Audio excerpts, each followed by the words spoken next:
depois o equilíbrio externo. Depois o Brasil encheu as bocas. Isso são os peões que foram derrubados por essa bola gigante, que foi o golpe associado a um programa que já era ultraliberal, que é o Ponto para o Futuro, e que foi, digamos, a cereja do bolo foi esse governo fascista, né, o proto-fascista, pelo menos, de Bolsonaro. Então, esse é o desafio, né, ao qual me referi de início, que está posto, né, para esse novo governo. Eu queria só fazer um comentário rápido antes do Elias entrar, porque assim, veja, o que o Paulo Guedes vem fazendo é uma destruição silenciosa, de certa forma.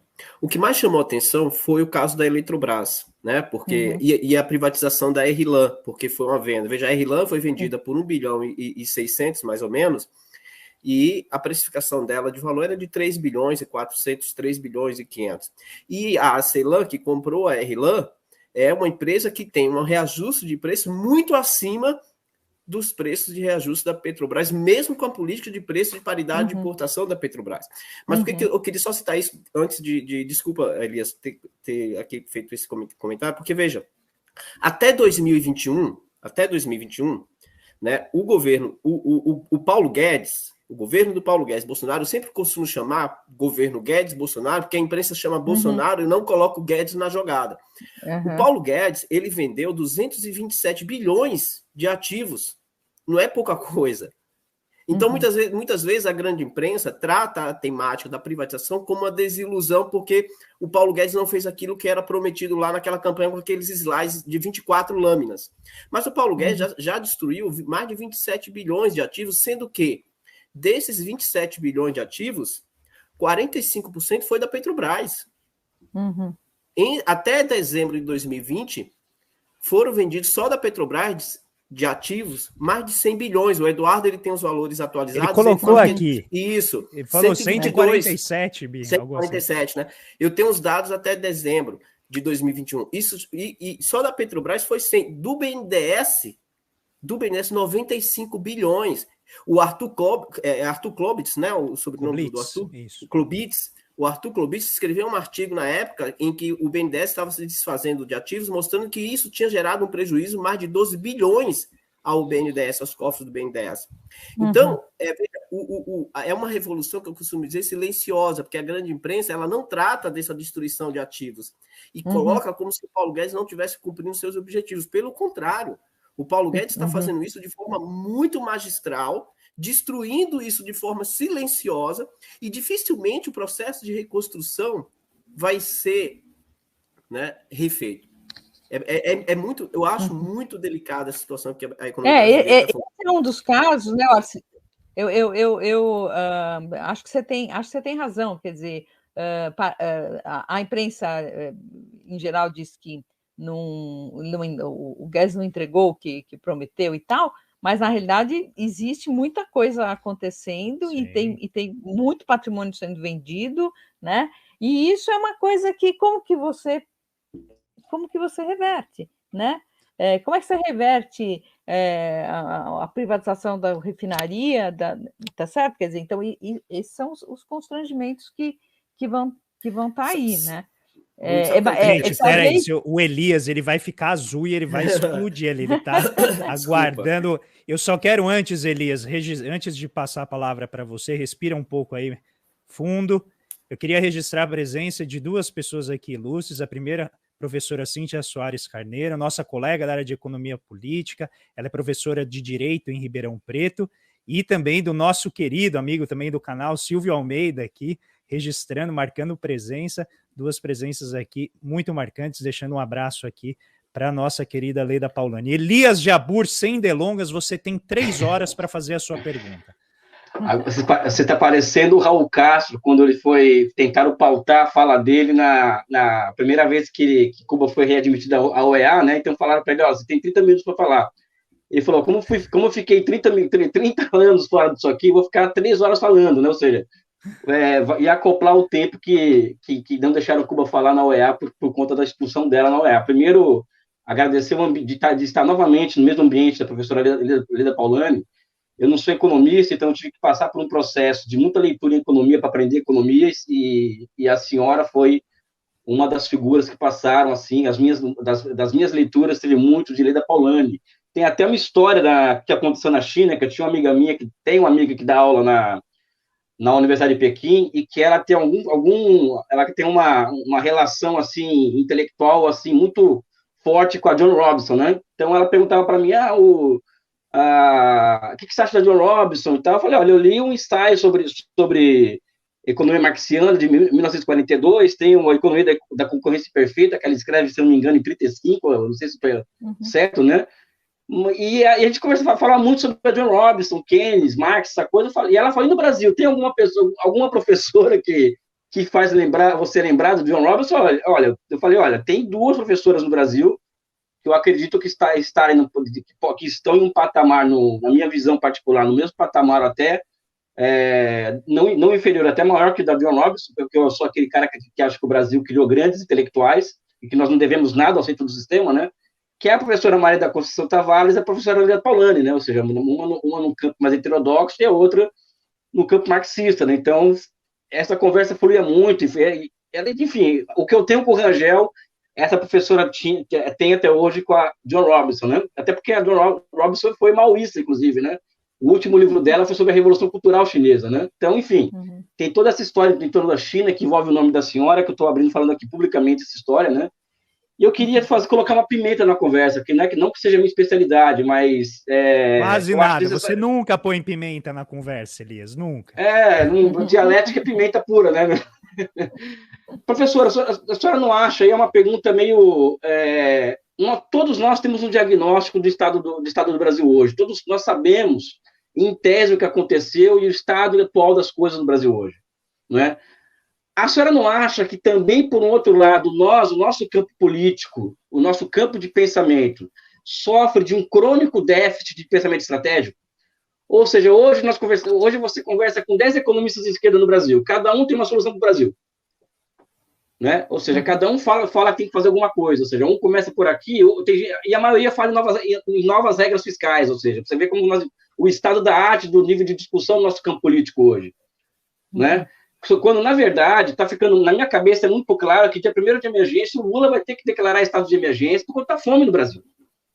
Né? Então, aos 45 minutos do segundo tempo, professora, ninguém sabe o que nós vamos fazer dia 1º de janeiro, caso sejamos eleitos. Nós não temos um mapa do que ser feito até lá. Existe muita especulação. Então, o que eu trago para a senhora é um pouco de angústia de ver, não existe unidade de pensamento estratégico entre nós a respeito do Brasil. A esquerda brasileira, enquanto pensamento social, não pensa o Brasil para daqui 10, 20, 30, 40 anos. Né? Não sei se isso é muito academicismo, se é falta de um preconceito com a visão de Estado forte, um preconceito com relação ao pensamento desenvolvimentista. Enfim, eu acho que existe uma confusão intelectual que reina no nosso meio, que não é pequeno, né? E isso nos leva, por exemplo, a sermos ótimos em diagnóstico, mas muito pouco eficazes em falar, olha, temos que ir por aqui. Né?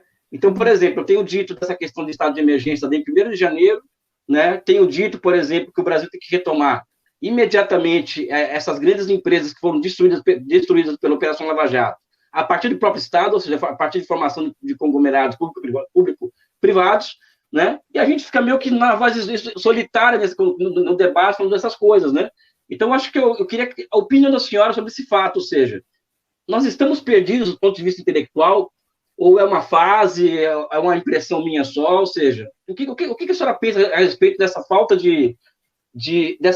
desse déficit de pensamento estratégico da esquerda brasileira, né?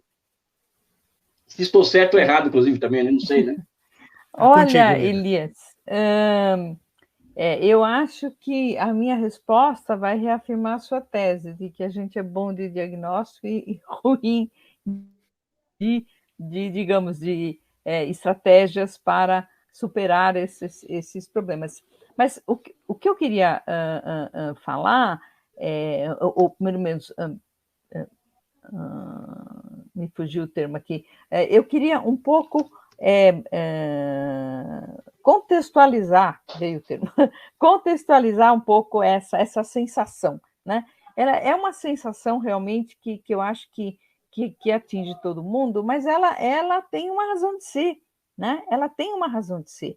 depois de 4 décadas de neoliberalismo, né? No caso do Brasil, 3 décadas e meia, aí, porque os anos 80 foram muito confusos, aí, né? Com todo aquele problema de inflação e tudo mais, mas pelo menos quase 3 décadas e meia de neoliberalismo, né? Veio junto com esses pacotes de política econômica também uma espécie de princípio, de regra pétrea, né, dessa situação, que pode ser traduzido no seguinte: não existe vida além do capital. Ponto. É isso. Não existe vida além do capital. Então, tem, inclusive, um livro do Mark Fisher, né, que chama Realismo Capitalista, em que ele resgata lá uma frase atribuída ao esqueci o nome do pensador americano, ao Jameson, ao Frederick Jameson, mas também ao Slavoj Zizek, que diz o seguinte: é mais fácil imaginar o fim do mundo do que o fim do capitalismo, né? É claro que você pode ler essa frase de uma forma literal, pensando na questão ambiental.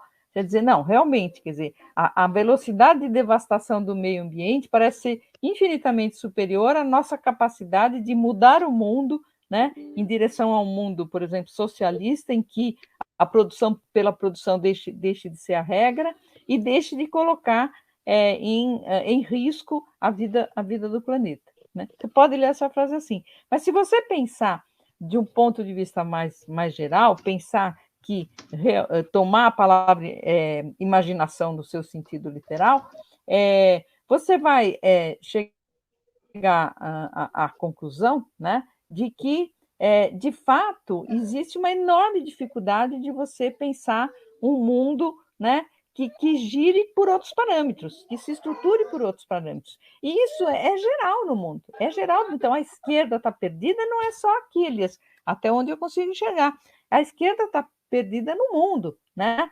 Apesar da China. Eu sei o que você pensa sobre China, etc. e tal. Não vamos entrar aqui agora na questão da China, mas até porque é controversa, como você sabe, né? Alguns leem de um jeito, outros leem de outro jeito. Mas, então, isso adaptado a um país como o Brasil, né, com a história que tem, com os pressupostos que tem de ter nascido de uma situação onde existia trabalho escravo, né, um país que nasce com metade da sua população trabalhando como escravo, etc., ou mais da metade, enfim, tudo que consta aí na nossa história, de dependência, inclusive, né, tem isso como resultado. Ficamos todos prostrados, né, prostrados, sem ter condição de pensar exatamente como enfrentar, porque, evidentemente, a situação mundial, tanto do ponto de vista econômico como geopolítico, já é suficientemente difícil para que tornasse um desafio muito grande enfrentar um novo governo numa situação normal. Mas nós estamos muito longe de viver uma situação normal. Nós estamos num governo de feição autocrática, fascista, né? E que nos ameaça a todo momento. Então, que deixa atrás de si um rastro de destruição. Então, a coisa é ainda muito mais complicada, né? É ainda muito mais complicada do que num outro país qualquer que está passando pela mesma situação difícil que acomete o mundo todo, né? O mundo todo está com pressão inflacionária, por exemplo, por conta da guerra da Ucrânia, por conta da própria pandemia, que desestruturou os elos das cadeias de produção de mercadorias e etc., né? Agora, eu acho que a gente tem que ter norte, quer dizer, tem gente pensando, sim, tem todo um grupo lá trabalhando, com gente muito boa, Guilherme Mello está lá, Pedro Rossi, enfim, gente muito boa trabalhando nas questões todas. Agora, isso não diminui em nada a dificuldade que será enfrentada e nem o tamanho dos desafios. Então, eu não sou tão pessimista assim, Elias, de achar que não, vamos assumir lá no dia 1º e não tem nada. Eu acho que tem, sim, tem muita gente boa trabalhando e gente, enfim, dedicada e a fim de melhorar de fato o país. Agora, o tamanho do desafio é o mesmo, né? O tamanho do desafio é o mesmo. Eu acho que o desafio primeiro é a gente conseguir chegar no 1º de janeiro com um novo governo para poder respirar e tentar reconstruir.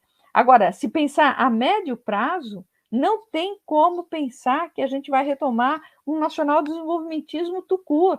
Não tem como. A questão ambiental não nos permite mais isso. Não nos permite mais isso. A gente tem que achar soluções que melhore toda as nossas mazelas sociais, que diminua a fratura social que tem no país, mas que, ao mesmo tempo, sejam sustentáveis politicamente e ambientalmente. Eu acho que isso tem que ser o norte de qualquer programa de tentativa de reconstrução, né? Com todos os peões caídos no chão que a gente sabe que vai enfrentar. Wallace, o Wallace queria fazer um comentário. Só antes, Wallace, quero registrar aqui a enciclopédia sobre a Petrobras, né, que é Eduardo Costa Pinto, colocando aqui, ó, o montante de recursos financeiros que entrou em caixa da Petrobras com a venda de ativos foi da ordem de 97 bilhões de reais. Não, eu só queria fazer um comentário, André, naquilo que você fez uma reflexão quando você estava dialogando, e a professora Leida também tocou, né? O que você colocou, veja, a gente vive uma conjuntura internacional muito favorável a repensar a orientação do papel do Estado na sociedade, que é o livro, né, A Volta do Estado, Desenvolvimentista. Um Estado, que eu digo de passagem, ele nunca deixou de existir. A orientação do Estado, ela se diferencia em diversos momentos.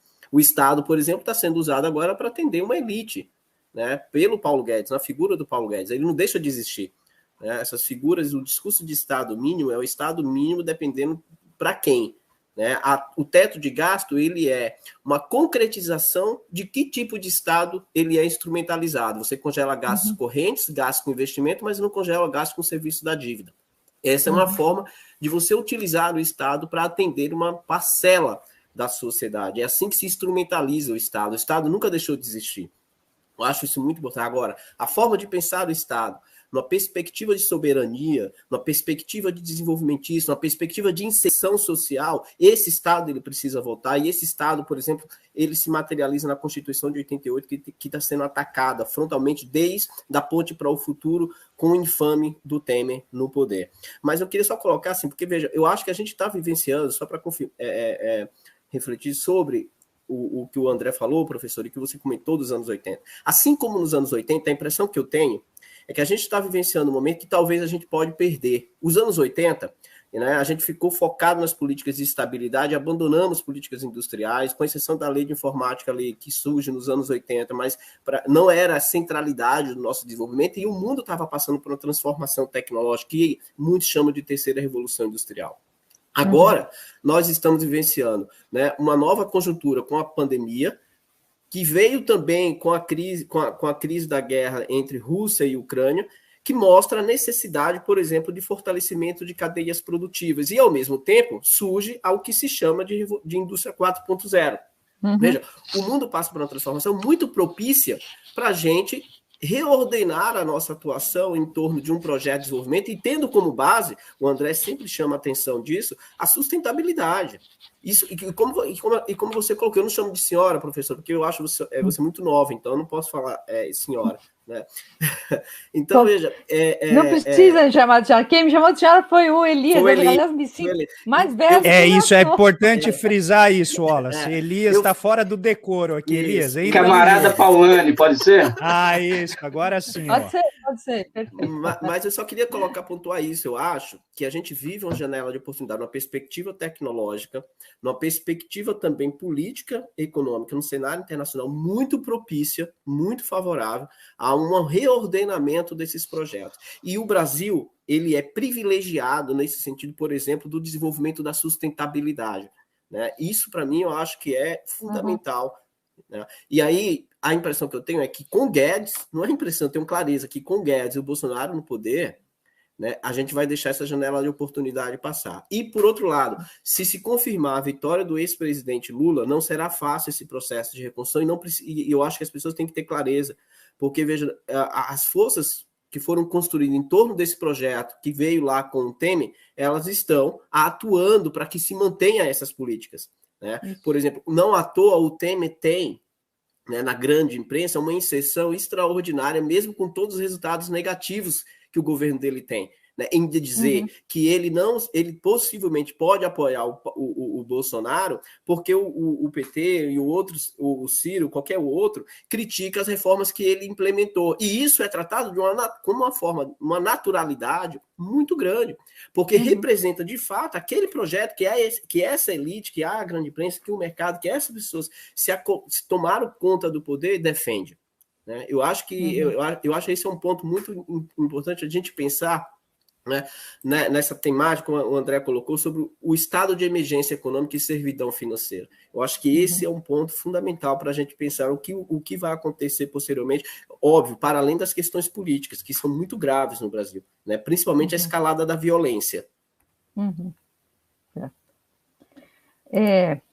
Bom, muitas coisas foram ditas aqui, eu ver se eu Leda, eu vou resumir isso que o Wallace falou num tweet, tá? No tweet. Um grande amigo do Elias aqui das redes sociais. Governo FHC1 e Lula 1. É triste, mas é a realidade. Puxa, a gente já vê, né? Não consigo concordar. Mas eu coloquei aqui como provocação, porque isso faz parte do jogo semiótico, né? Você joga as coisas de uma maneira meio genérica, já sinalizando simbolicamente aquilo que você defende, isso fixa, né? E a imprensa vai e reproduz isso. Exatamente. De uma maneira... É um bombardeio diário, né? Que a gente fica escutando sobre qual é o caminho que a gente deve seguir. Então, vai lá, Leda, provocada por essa profunda reflexão. Bom, antes que eu me esqueça, eu queria mandar um grande abraço para 2 amigos muito queridos que eu vi aqui. Um você já citou, que é o Silvio Almeida, e o outro é o Andrés Vivas Fontana, que é um grande amigo meu. Grande amigo meu também. Da USP, e, enfim, um sujeito brilhante. Fico aí muito feliz de saber. Professor de Economia da SPM, grande amigo nosso. Isso, exatamente. Então, olha, você colocou esse tweet, né, dessa pessoa aí, falando que os melhores olha a cara do Elias. Foram FHC1 e Lula 1, né? Bom, FHC1 e Lula 1 é o programa neoliberal, enfim, padrão lá, que vem lá do Consenso de Washington e etc. Né? Como eu disse, o governo Lula 1 ele aprofundou, né, inclusive, muitas das medidas. Por exemplo, a taxa de juros já estava em 22,5% quando ele assumiu, e ele elevou para 26,5%, né? O superávit primário, naquela época o FMI mandava na gente, né? E o superávit primário exigido pelo FMI era de 3,75%, e o governo Lula elevou isso, por vontade própria, para 4,25%. E vai por aí afora, enfim, subiu a rampa do Planalto com todos os governadores do país para entregar a reforma da Previdência dos servidores públicos, que o FHC não tinha conseguido do regime geral, né, dos servidores do setor privado. Enfim, então de fato, esse arcabouço institucional, político e econômico herdado, né, desse período neoliberal clássico, vamos dizer assim, né, foi aprofundado, de fato, pelo governo Lula. Por isso que muitos do mercado financeiro dizem, o tempo do Palocci era bom, né? Depois que o Palocci saiu, foi que a coisa desandou, porque o Palocci era exatamente o articulador da continuidade aí dessa coisa toda. Então, olha, assim, só para a gente fechar um pouco esse capítulo esse capítulo do que foram os governos do PT, que eu continuo tendo maior... Eu sei que no PT muita gente não gosta de mim por causa do que eu escrevi, por causa do meu livro, Brasil Delivery, em que eu digo que o governo é neoliberal e etc. Mas, evidentemente, que eu também sei reconhecer, né, quanto se avançou nesses governos, sobretudo, eu diria, na área da educação, né, como que a criação de novas universidades federais, os programas, etc., realmente abriram a possibilidade de as classes de renda mais baixa atingirem um nível superior, e isso vai produzindo mudanças estruturais que, aliás, a própria elite gosta muito pouco, né? Porque esses espaços sempre foram espaços da elite, a universidade sempre foi um espaço da elite, né? Assim como os aeroportos, e de repente deixa de ser, enfim. Então, o governo Lula,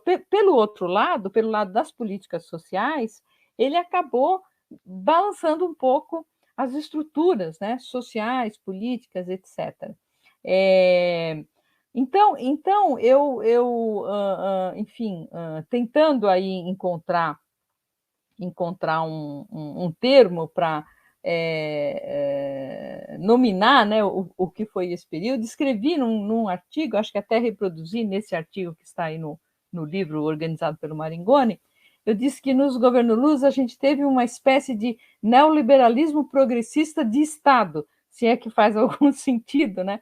O termo neoliberalismo progressista... Tem tanta contradição, né, Leda? Então não tem exatamente, né? Vai dando a volta da volta da volta. O avesso do avesso do avesso, né? Para falar como Caetano Veloso. E não sei se todos conhecem o termo, mas esse termo neoliberalismo progressista foi um termo cunhado pela socióloga americana Nancy Fraser, brilhantemente, né? Onde ela mostra que muitas vezes, né, você começou a associar as posições de esquerda, né, com a defesa, por exemplo, dos direitos da mulher, com as políticas contra o racismo, então, com uma série de... então, assim, contra a homofobia, contra o racismo, contra o machismo e etc., né, você... a esquerda fica associada a isso, mas do ponto de vista econômico e tal, perpetua as práticas, inclusive na defesa de políticas econômicas, que reproduzem a cada momento toda a estrutura social, política, etc., que é um pano de fundo dessas mazelas todas, né? Então, a professora Nancy Fraser, por exemplo, ela diz o seguinte: olha,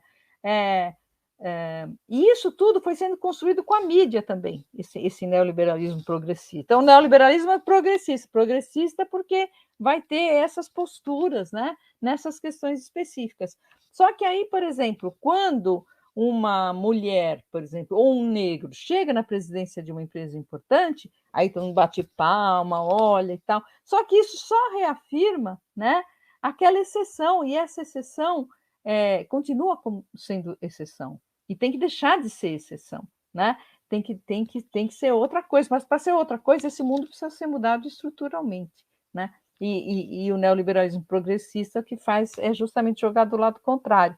Então, eu brinco com esse termo e digo que o governo Lula fez o neoliberalismo progressista de Estado, né? Porque não é associado ao mercado, assim, com as políticas que fez e etc. Ou, como eu chamei em outro lugar, na orelha de um livro do André Singer, que ele me convidou para escrever, eu chamei de uma aventura cidadã, né, do capitalismo da periferia na primeira década do século XX. Né? Aventura cidadã, quer dizer, uma tentativa de, mesmo saindo muito pouco dos conformes, porque o governo Lula não foi revolucionário de jeito nenhum, né? Mesmo ficando muito constrangido naquele aparato todo, tentou mexer um pouco, tentou, né, começar um pouquinho o que seria a nossa segunda abolição, por exemplo, né? Mas aí tomou uma grande pancada na cabeça, né? Acho que tudo isso tem que servir de lição. Eu penso que um dos grandes erros do governo Lula foi não ter se empenhado na politização dos processos que estavam acontecendo, sobretudo desses processos que geram como resultado o empoderamento das camadas sociais que são sempre relegadas a último plano no nosso país, né? Não houve essa preocupação, pelo contrário, quer dizer, você achou que ia politizar pelo consumo, né? Pelo consumismo, não, você não vai politizar por aí, né? Então, não politizou, e quando a coisa piorou um pouco conjunturalmente, né? Se viu aí politicamente o espaço para dar o golpe e retirar o poder de quem havia sido eleito para ocupá-lo, né? E o povo não foi para a rua. Simples assim, né? O povo não foi para a rua. Então, acho que esses erros não podem mais ser cometidos, assim como não se pode mais cometer o erro de fazer um nacional desenvolvimentismo ingênuo, entendeu? Que não se dê conta dos verdadeiros desafios que estão pela frente. É fácil fazer isso? Não. Se eu fosse lá, eu conseguiria fazer? Acho que não. Mas a gente tem que atuar como grilo falante, tem que chamar atenção para aquilo que a gente acha que é a questão, né? O Elias, eu sei que você quer falar, Elias, mas a gente tem uma surpresa fantástica aqui. Olha quem veio se juntar à nossa discussão, nosso querido Silvio Almeida. Silvio. Chamei ele e falei, não, você tem que vir aqui dar um alô para a Leda. Seja bem-vindo, meu querido amigo. É uma honra e uma satisfação ter você aqui conosco de novo. Obrigado, gente. A honra é toda minha. Eu de fato, eu passo aqui muito rapidamente, porque eu quero aprender com a professora Leda. Eu vim aqui, na verdade, cumprimentar aos meus amigos queridos do Conexão Xangai, o André. André, obrigado pela recepção tão carinhosa. Ao querido Elias Jabbour, né? Meu irmão, meu amigo. E o Wallace, né? O Wallace também, que ele disse, e espero que a gente possa encontrar em breve. Mas, assim, eu estou aqui para render minhas homenagens à minha querida amiga, minha professora. Eu também, assim, eu só a chamo de Leda porque ela baixou um decreto e me obrigou, né? E como eu sou muito cumpridor dos meus deveres, assim, eu tá a chamo. Feio, Elias Jabbour, tá feio para você. Eu a chamo de Leda, mas assim, eu confesso que eu tenho muita dificuldade de fazer isso, dado o respeito, primeiro que eu tenho por todos aqueles que eu considero que são meus professores, meus mestres, né? E eu já falei isso publicamente, já falei isso para o André também, numa ocasião que estivemos juntos, né? É que eu estou aprendendo, eu estou estudando economia e eu tenho estudado economia segurando nas mãos da professora Leda Paulani. Ela tem me ensinado economia, né? Eu estou me formando, né? Em economia pelas mãos da professora Leda Paulani. Eu gosto de deixar isso publicamente, porque até isso é bom para mim, porque vocês viram como ela manja de economia, mas eu quero deixar bem evidente que todos os acertos que eventualmente eu tenha, fazendo qualquer tipo de observação em relação à economia política, são méritos da professora Leda, mas todos os erros são só meus, assim, todos os erros, equívocos são só meus. Então eu estou aqui para agradecer, de fato, a paciência, o carinho, a amizade da professora Leda, a coragem, porque a se ter coragem para defender certas ideias numa conjuntura tão difícil como a nossa. E a senhora não começou hoje, a senhora tem feito isso há muito tempo, com uma qualidade, com um rigor, né? Que também é outra coisa que tem muita gente deixado de lado, é o rigor. Então eu só posso agradecer, dizer que eu tenho muito carinho, muito respeito pela minha amiga, pela minha professora. Muito bem. Eu que agradeço, Silvio. É muito, muito bom ter a sua amizade, em primeiro lugar, e a gente está podendo trabalhar junto aí, né, no projeto aí do seu pós-doutorado. Eu fiquei realmente muito honrada, muito feliz quando eu soube que você queria trabalhar comigo. Há muito tempo atrás, na realidade, né, Silvio? Depois houve uma série de contratempos aí, o Silvio foi para os Estados Unidos, voltou, etc. Acabou que a gente só agora é que botou aí o projeto em marcha, né?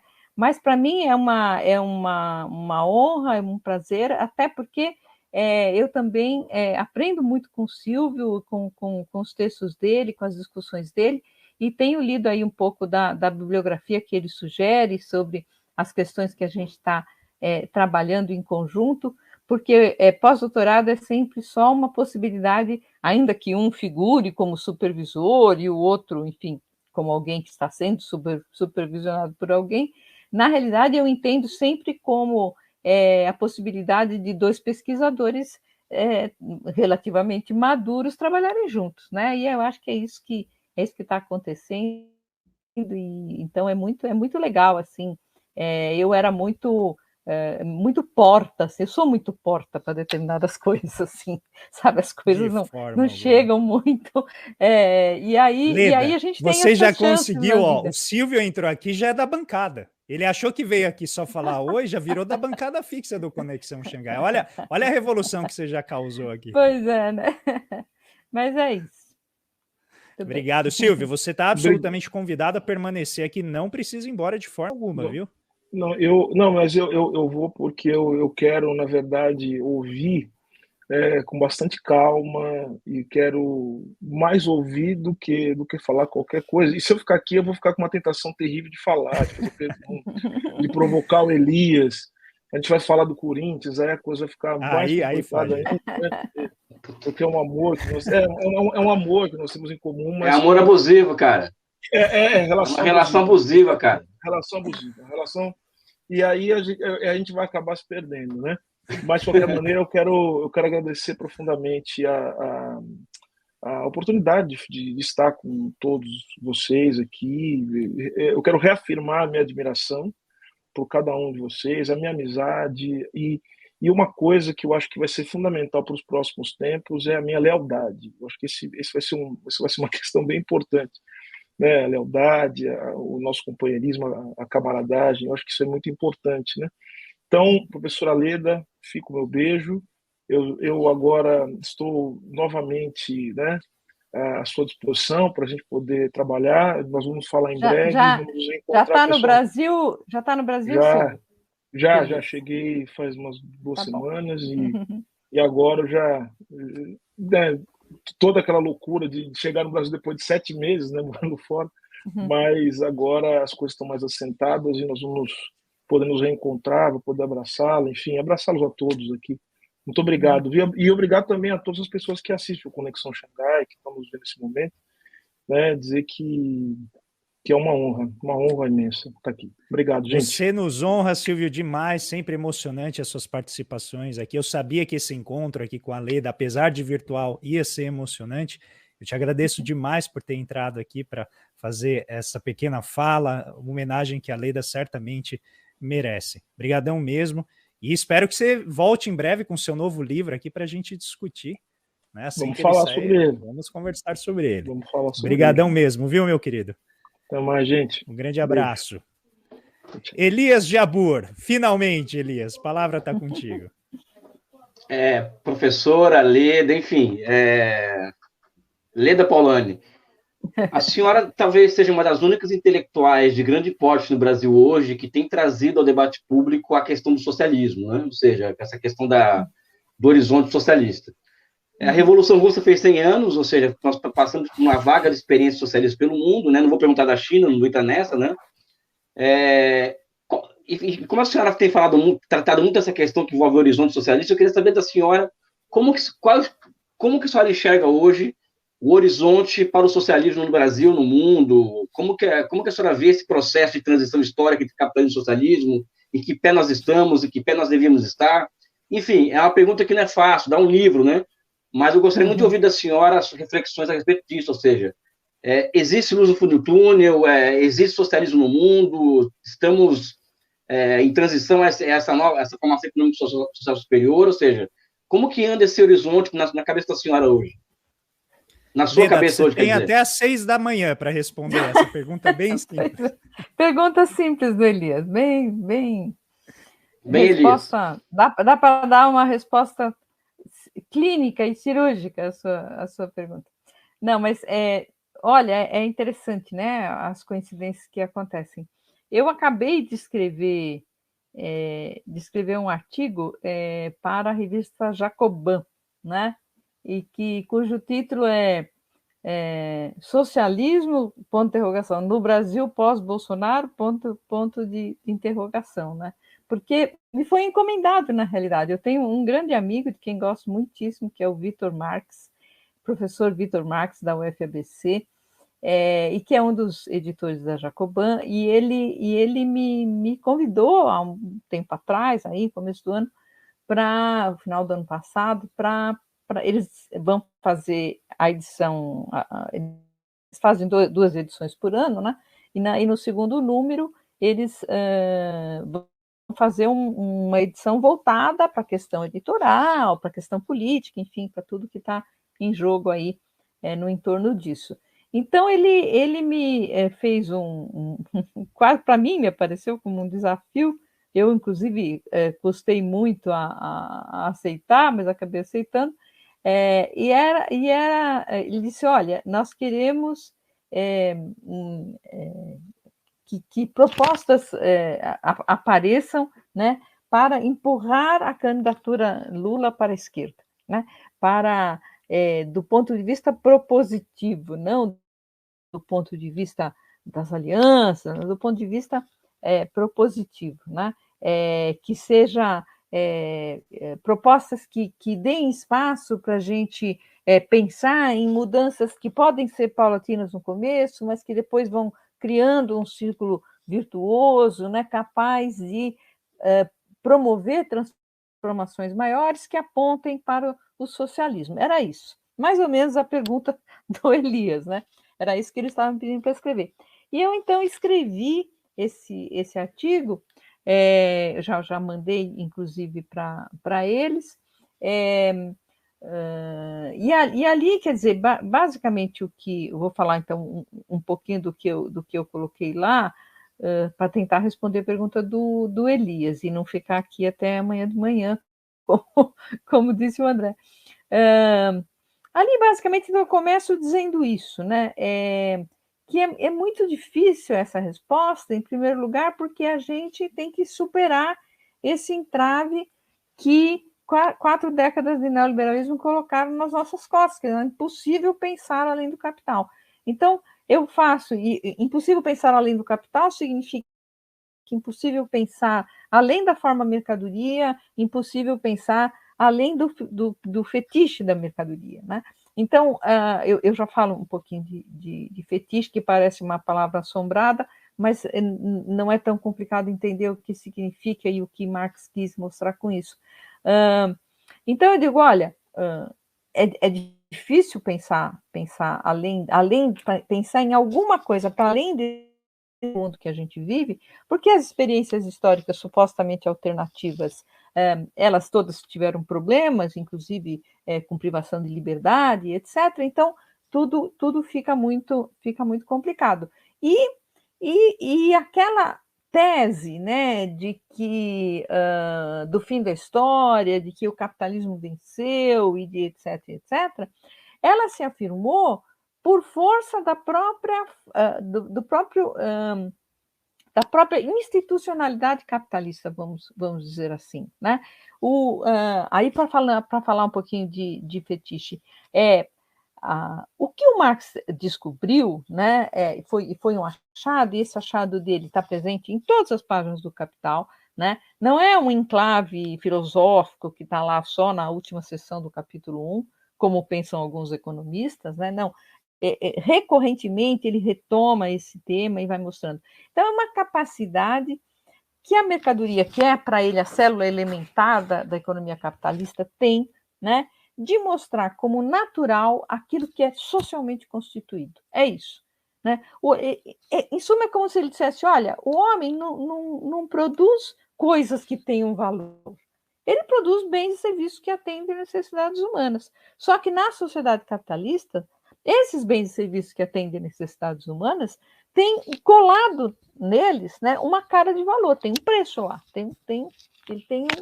ele tem um mata-burro que tem que ser vencido para que esses bens e serviços possam, de fato, atender essas necessidades. E isso passa como natural. Então, a coisa passa a ter valor porque ela é aquela coisa, e não porque ela foi produzida nessa sociedade, onde se produz para troca, onde a arena social fundamental é o mercado, é a esfera da circulação, né? Isso parece como natural. Assim como vai parecer natural que o capital tenha lucro, assim como vai parecer natural, ou parecia natural, que o ouro fosse dinheiro, quer dizer, é como se o ouro já saísse das entranhas da terra como dinheiro, né? E tudo isso são atributos sociais, né? São atributos sociais que se apresentam como naturais. Então, o fetiche da mercadoria tem um poder de causar essa letargia na nossa capacidade de pensar em outros rumos sociais, né? E esse poder do fetiche da mercadoria nunca foi tão forte quanto na virada do século XX para o século XXI, no meu entender, né? Por quê? Porque é só com a virada do século XXI, com a entrada da própria China, né? O grande país que estava fora do sem discutir o que ela é domesticamente, mas um país que estava fora do jogo capitalista e que entra no jogo capitalista depois da queda do muro, já estava antes, mas isso se acentua nos anos 90 e na primeira década dos anos 2000, né? Então você tem pela primeira vez, né, o mundo inteiro sob a batuta, né, na reprodução social do seu modo de vida, na reprodução material do seu modo de vida, sob o comando da mercadoria e do capital. Você tem isso num grau inédito na história do homem, num grau inédito na história do capitalismo, né? Então, o tamanho da letargia, o tamanho da prostração, o tamanho da dificuldade de pensar em alguma coisa alternativa também é muito grande. Então, o que eu coloco lá é o seguinte, que pensar no socialismo hoje, para mim, implica dois princípios básicos. Dois princípios básicos têm que ser obedecidos para qualquer proposta que se faça.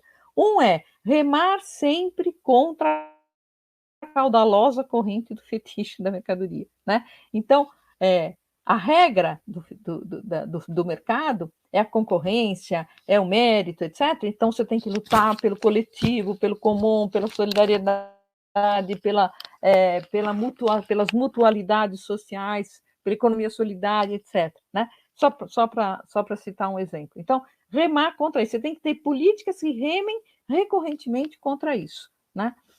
Segundo, a produção pela produção, que é uma consequência da necessidade de permanentemente valorizar o capital, né? Não existe valorização permanente do capital sem que a produção pela produção seja o princípio que guia a reprodução material do sistema, né? Então, esse princípio tem que ser jogado por terra, né? Não pode mais ser a produção pela produção. Por isso que eu falo, não pode ser um nacional desenvolvimentismo ingênuo, né? Então, esses dois princípios conectados, eu acho que tem que dar o norte, né, de alguma coisa que a gente possa considerar como socialismo. E sobre o que é socialismo, só para terminar, eu até ponho isso também no artigo, né? Eu sempre gosto de citar o Kant, o filósofo Immanuel Kant, porque o Kant dizia, ou disse lá em algum dos seus textos, que ninguém sabe exatamente o que é o bem, né? O bem, com letra maior, tem o mal e o bem. Ninguém sabe exatamente o que é o bem, mas tem que agir como se soubesse, né? Então eu faço uma analogia e digo mesmo do socialismo. Ninguém sabe exatamente o que é o socialismo, porque mesmo Marx deixou muito poucas pistas sobre isso, né? Ninguém sabe exatamente o que é o socialismo, mas tem que agir como se soubesse. Então tem que se pautar por princípios, né, que tenham o socialismo na mira. É isso, né? Eu acho que é isso que eu conseguiria responder nesse curto espaço de tempo. Uma coisa muito rápida. O tal do Hegel falava que o conceito se manifesta no momento real, né? Ou seja, acho que isso acho que define muito o desafio nosso, ou seja, existem coisas novas no mundo, né? Que reivindicam o socialismo, né? E que nós acho que nós temos que estar preparado para olhar para aquilo com outros olhos. Evidentemente que eu estou olhando para a China, né? Então é um bom debate esse que a senhora coloca, né? Enfim, ótimo. Ô Leda, já causou tanto impacto aqui, ó, que o João já falou, vamos fundar os fetichistas anônimos.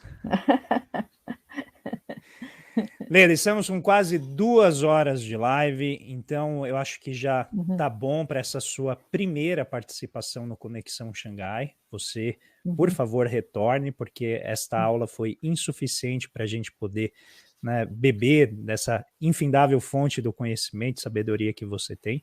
Então eu vou pedir que você faça suas considerações finais, né? Aqui, tradicionalmente, a pessoa convidada inicia as considerações finais e depois a gente tem um momento lírico que eu trouxe uma poesia especial para a gente. Inclusive, essa última pergunta do Elias, ela vai muito, né, na direção do que essa poesia vai questionar. Então, Leda, o que as pessoas que nos acompanharam aqui, né, eu sei de tudo que você falou, você acha que elas devem levar para casa como pontos-chave de reflexão e como interpretar, né, o que está ocorrendo e como atuar nos próximos meses em particular, mas certamente, né, nos próximos anos?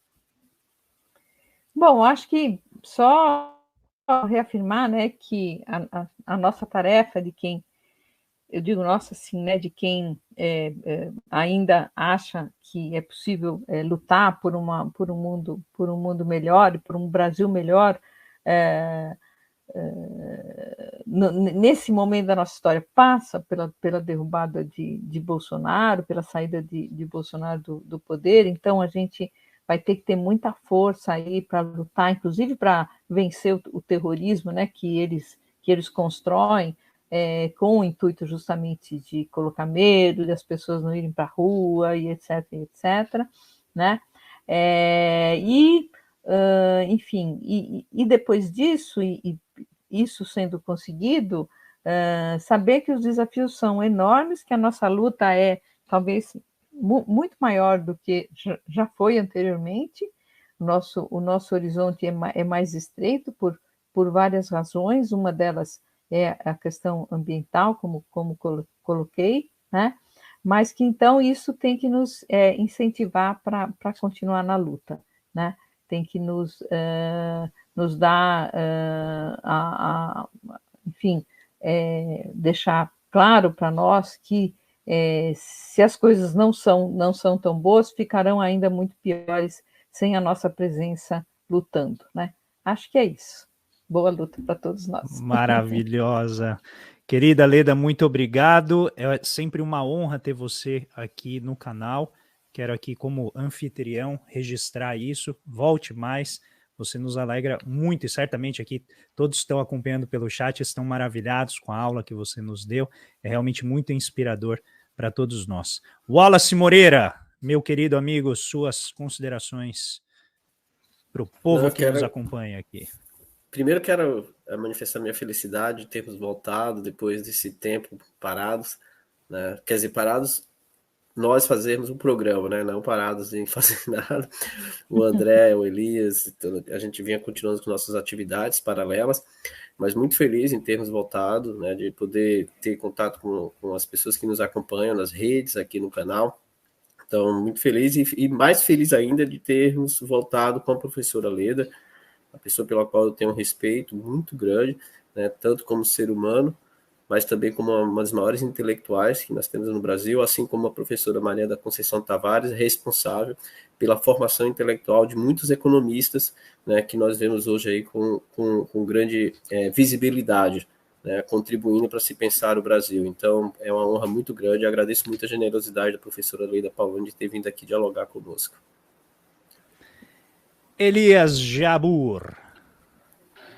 Eu estou muito feliz porque, não só por conta do nosso reencontro aqui, né, o Wallace e André, mas porque eu tive a oportunidade de falar para a Leda, agora já me corrigi, tá, Leda? Isso. Minha senhora de professora, né?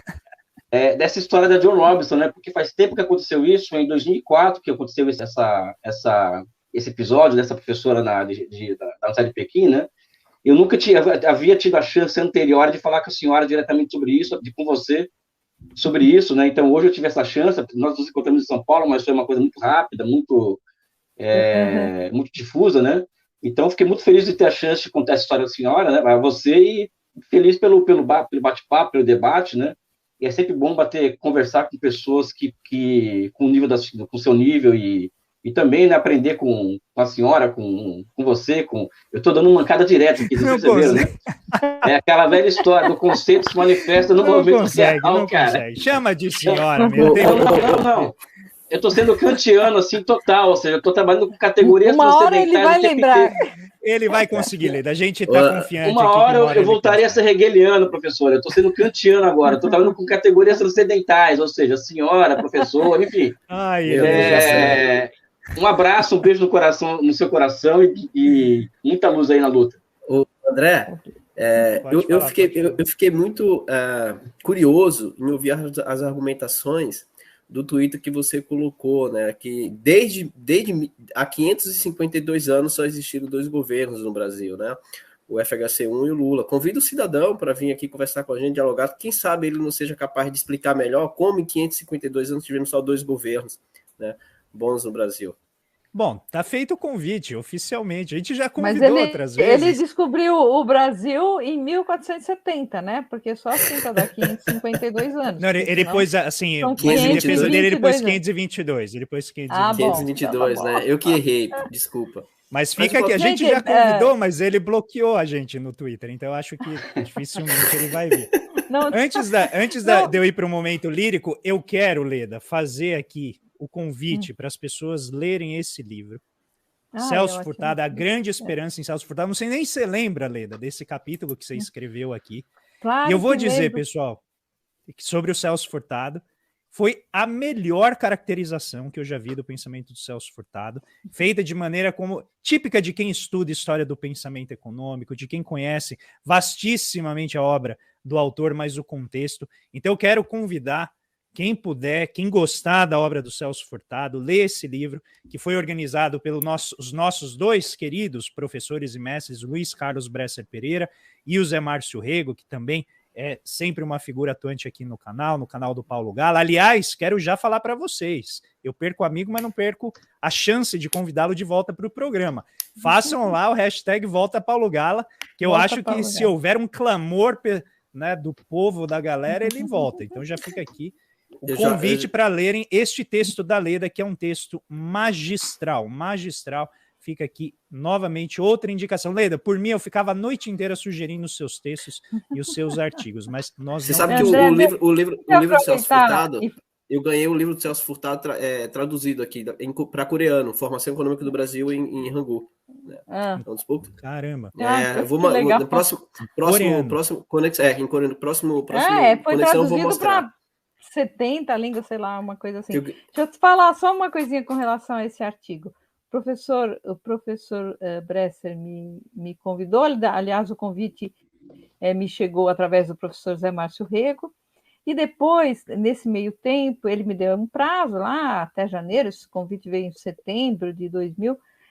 Acontece que depois a Marta Suplicy ganhou a Prefeitura de São Paulo, e o Sayado foi indicado secretário, e me chamou para trabalhar com ele, a mim e ao Fernando Haddad, e aí eu liguei para o Zé Márcio, falei, Zé, não vai dar, não vou escrever o artigo, porque tem que entrar de cabeça aqui no coisa. Aí ele falou, o Bresser não vai gostar disso, não sei o quê.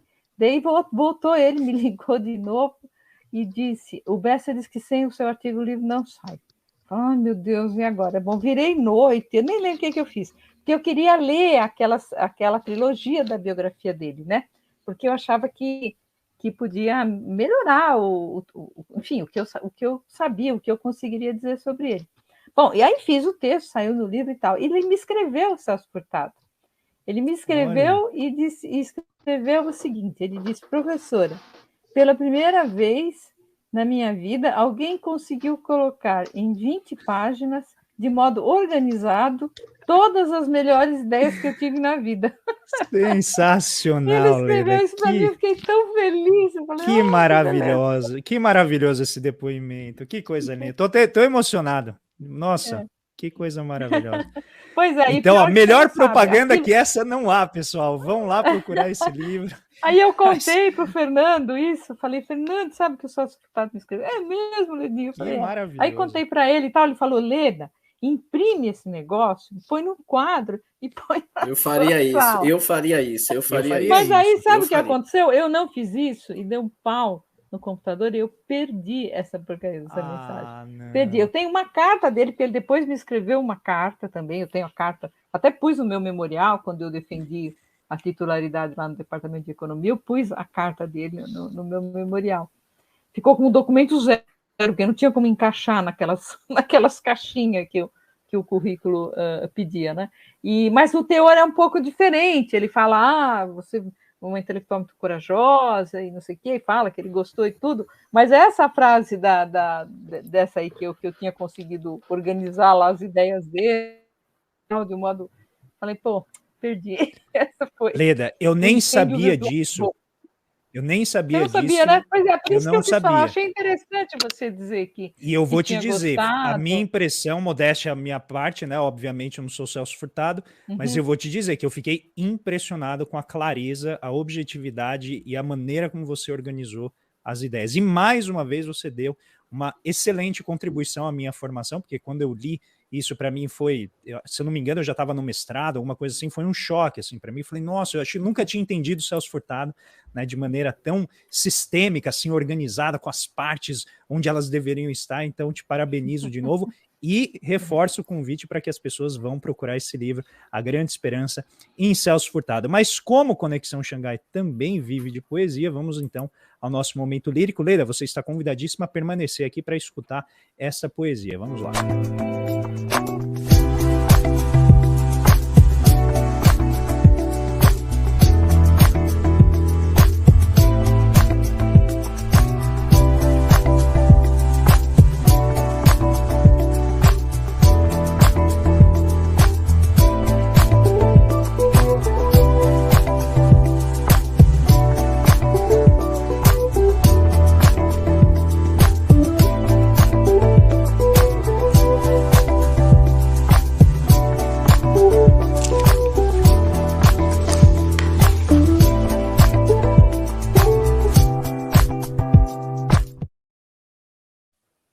Trouxe uma poesia bastante controversa de Ricardo Aleixo, um poeta interessantíssimo que eu sugiro aqui, quem quiser conhecer a obra dele, vale muito a pena.